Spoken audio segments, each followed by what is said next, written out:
Bonjour à vous. Ah, ça y est. Je suis Hélios et je te salue. Je salue aussi Florence. Nous avons besoin de vous parler parce qu'il est quand même l'heure maintenant de rentrer dans une nouvelle période, un nouveau mouvement. Jusqu'à maintenant, il y avait beaucoup de canalisation que nous vous donnions, mais maintenant nous aimerions vraiment instaurer un vrai dialogue entre le peuple de la terre et nous. Les choses arrivent très très vite. Tout est en train de se modifier, vitesse grand V, et nous voudrions que vous sachiez que nous sommes là et que nous allons, comme nous l'avons fait précédemment, vous guider. Mais cette guidance sera faite d'une autre façon parce que les choses ne sont pas tout à fait comme avant. Cette nouvelle période qui suit aura besoin de beaucoup plus de dialogue parce que vous allez avoir beaucoup de questionnements et nous allons donc y donner suite. Il ne s'agit plus désormais d'individualisme mais plutôt de partage. Quand tu auras besoin de quelque chose, tu dois appeler Hélios et je serai là pour répondre à toutes les questions des gens. Nous avons choisi Florence évidemment pour cette première expérience pour que tu ne te sentes pas perdu, mais tu pourras faire ça dans des lives où nous parlerons à ta place.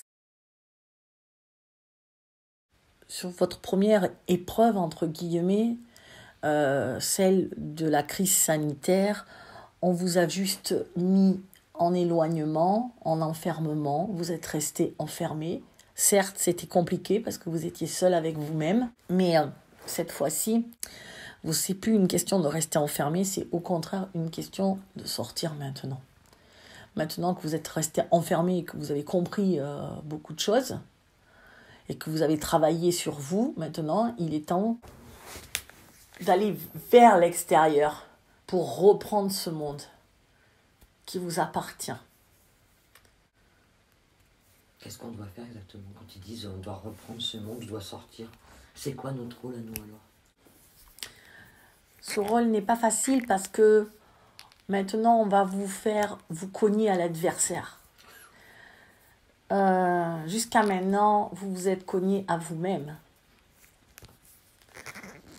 Vous êtes confronté à vos peurs, à vos démons. Et vous les avez fait sortir et vous les avez mis en lumière. Et nous vous félicitons pour ça. Aujourd'hui, vous savez que très peu de personnes sont éveillées, malgré ce qu'on peut voir et que l'éveil s'est fait quand même. Mais il reste quand même une majorité de personnes, ne vous leurrez pas, qui ne sont pas dans l'éveil. Maintenant, il va falloir se confronter au monde.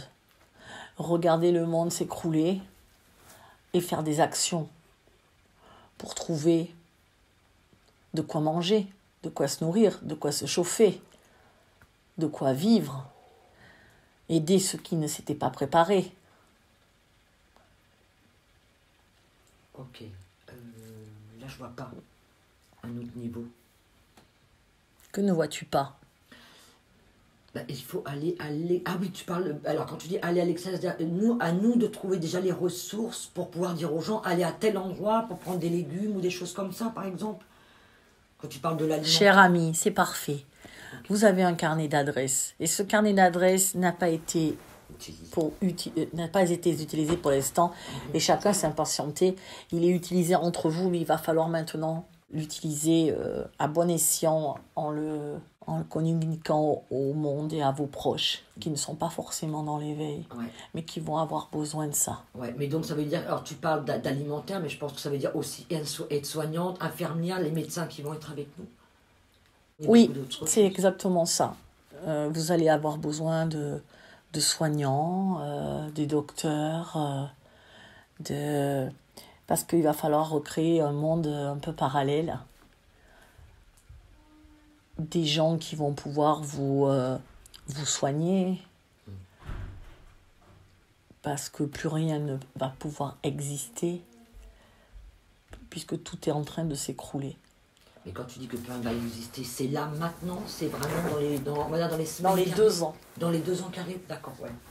Nous avons fait en sorte que tout s'écroule petit à petit, Ouais. en douceur, pour vous éviter une trop forte frustration et voire terreur, frayeur. Sinon, l'éveil peut survenir brutalement, mais il est préférable pour la conscience humaine que ça se fasse en douceur et que tout ce qui arrive puisse se faire en douceur. Donc nous tenons compte de ce que vous voulez, ce que votre âme veut, comprenez bien. Nous ne parlons pas de personnalité, évidemment.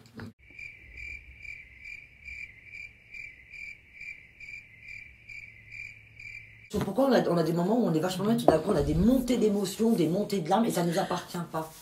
Cher ami, tu ne te rends pas compte de ce qui est en train de se jouer. Nous sommes même fiers de vous, parce que beaucoup pourraient devenir fous et en perdre littéralement la conscience. Et les vibrations montent à une vitesse vertigineuse. Tu sais, nous avons déjà donné cet exemple quand tu veux aller sous la mer et que quand tu remontes de sous la mer, il y a une décompression qui se fait. Vous êtes dans cet état-là. Vous êtes en décompression. Alors beaucoup me disent qu'ils ont des acouphènes, mais c'est normal. Vous êtes en décompression. Ça s'élève très très vite, ça va très vite et du coup on vous demande de freiner. Mais certains n'ont pas compris parce qu'ils travaillent. Or ce temps-là est quasiment révolu. C'était l'année dernière, c'était en 2020 que nous avons demandé ce travail. Donc ce travail il est beaucoup plus difficile pour ceux qui s'y mettent maintenant parce que le but, et c'est ce qu'on vous conseille, de ne pas trop emmagasiner de choses ou vouloir aller vite. C'est plutôt vouloir aller vite. Parce que vu que vous décompressez, vous montez très vite, si en plus vous-même vous montez, ne tapez pas des pieds pour remonter. Laissez-vous remonter tout doucement maintenant parce que vous avez donné l'impulsion pour remonter. Et ça, c'est vous qui l'avez donné. Voyez l'image. Et maintenant, remontez sans trop bouger vos palmes. On s'occupe de tout. On vous pousse.